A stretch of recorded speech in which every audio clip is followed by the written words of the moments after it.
Some say the GOAT debate was settled when Messi won the World Cup. But I think considering only Ronaldo and Messi in this debate is unfair. There are 11 positions on a football pitch, which means there should be 11 GOATs. One for every position. But first, we need to pick a formation. And it's gonna have to be the most popular formation in football history, the 4-3-3. Starting with the goalkeeper, we have Lev Yashin. This Soviet superstar wasn't your average goalie sticking in one place.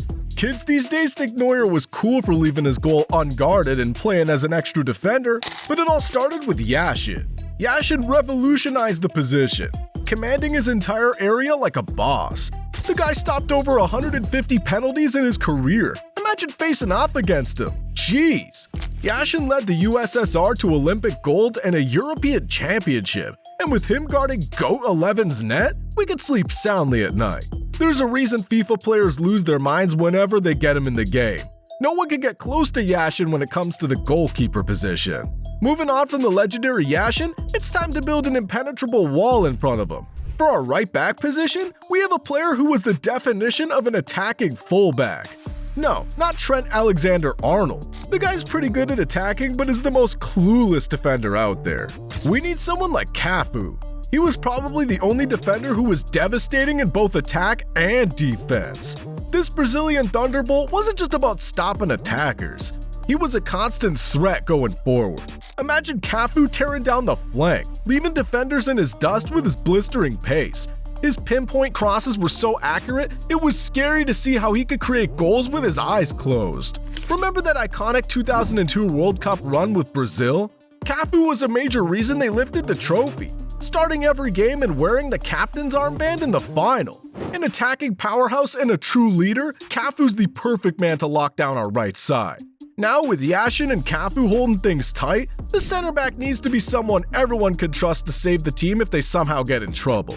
Now this is where it gets tricky, because there have been so many incredible players in this position.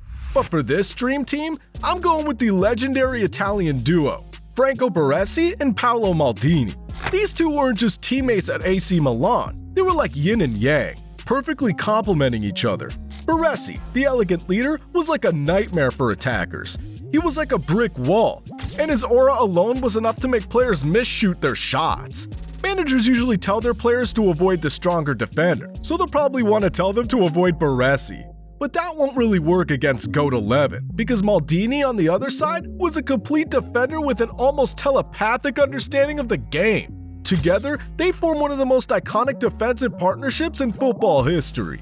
They lifted the European Cup 3 times with Milan and captained Italy for years. With Baresi's leadership and Maldini's all-around brilliance, our central defense is looking pretty rock solid. But the question remains, who will be their partner on the left side of the back four? We've got Cafu on the right, so we're gonna need someone who can hold their own on the left as well. For this crucial role, we need someone with a left foot that delivers magic, and the best pair of fullbacks are the ones who have purely different play styles.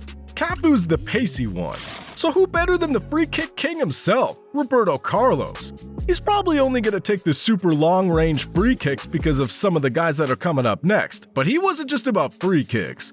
He was a rock at the back, shutting down wingers with his pace and tackling. But let's talk about that left foot. It was a weapon of mass destruction. Remember that insane free kick against France in 1997? The ball seemed to bend around the wall in impossible ways. How on earth is a keeper supposed to predict where it's gonna end up? Imagine having that kind of firepower on your team. Roberto Carlos wasn't just a defender, he was a constant threat going forward, whipping in dangerous crosses and creating opportunities for his teammates. He could fake a shot once and make the entire team turn their back to try and dodge the ball. But the magic doesn't stop there. Now, it's time to turn our attention to the midfield, the engine room that dictates the flow of the game. There's a reason every manager in the world says the midfielders are the most important players in the team. So who better than the one and only Johan Cruyff? This Dutch maestro wasn't your average midfielder. Cruyff was a pioneer of total football, a philosophy where every player could attack and defend seamlessly. Imagine a team where every player is comfortable with the ball at their feet, constantly moving and creating space. It could be impossible to beat them because there would be no weak links. Cruyff wasn't just the architect of this philosophy, he was its living embodiment. He led the Netherlands to a World Cup final and won 3 Ballon d'Ors. 3! And as a midfielder too! But Cruyff needs a partner in crime, someone who could share the load and cover for him and pass the ball around with him. And Andres Iniesta is the man for the job. This Barcelona legend wasn't just a cog in the machine. He was the heart and soul of their tiki-taka style. Imagine Iniesta receiving the ball from Cruyff and passing it through to one of the forwards. His short passing was like a symphony, creating triangles and unlocking defenses with pinpoint accuracy. It wasn't just about creating chances though. Iniesta could score spectacular goals too. And he proved it when he scored the winner in the 2010 World Cup final. The chemistry between Iniesta and Cruyff would be a thing of beauty. A midfield duo that could control the game and dictate the flow of play, and the opponents wouldn't even get a touch. They'll have the midfield pretty much on lock, so the next guy could be more of an attacking midfielder. At cam, we need a player with dribbling skills that leave defenders wondering what just happened. And there's pretty much only one man for the job: Diego Maradona. This Argentinian icon wasn't just a footballer, he was an artist on the pitch. Imagine Maradona receiving the ball from Iniesta and pulling off a goal like the one against England. Pure magic. He's gonna link up with the forwards seamlessly, not that they'll need help. After all, the goals don't come from midfield alone, which brings us to the forwards. The right and left wingers are pretty obvious. The two guys have been involved in the GOAT debate for decades now. Ronaldo and Messi were at the top of the world for an entire generation. They don't really need an introduction. We've all seen what they're capable of, and there's no one who could deny them a spot in this squad. Wait, we've got Messi, Maradona, and Iniesta on one team. I don't think we need a striker now. With those three playing as playmakers and Ronaldo up front to finish things off, these guys could beat any team in the world without an 11th player. Boy, we've always wanted to see Messi and Ronaldo play in the same team. It almost happened at PSG, but they just couldn't make it happen. But now, it's time to add a striker to the squad. It's probably pretty obvious at this point. It's not easy to leave R9 and Ronaldinho out of the squad, but Pele was a different beast. Actually, you know what? Let's put two of them in there. We'll rotate the strikers every game.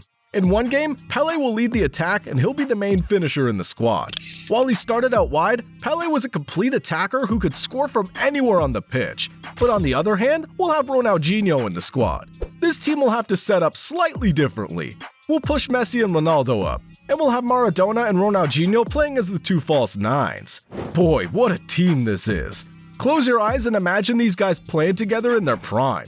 It'll be impossible to even find someone who would play against them. No one would want to be bullied for 90 minutes.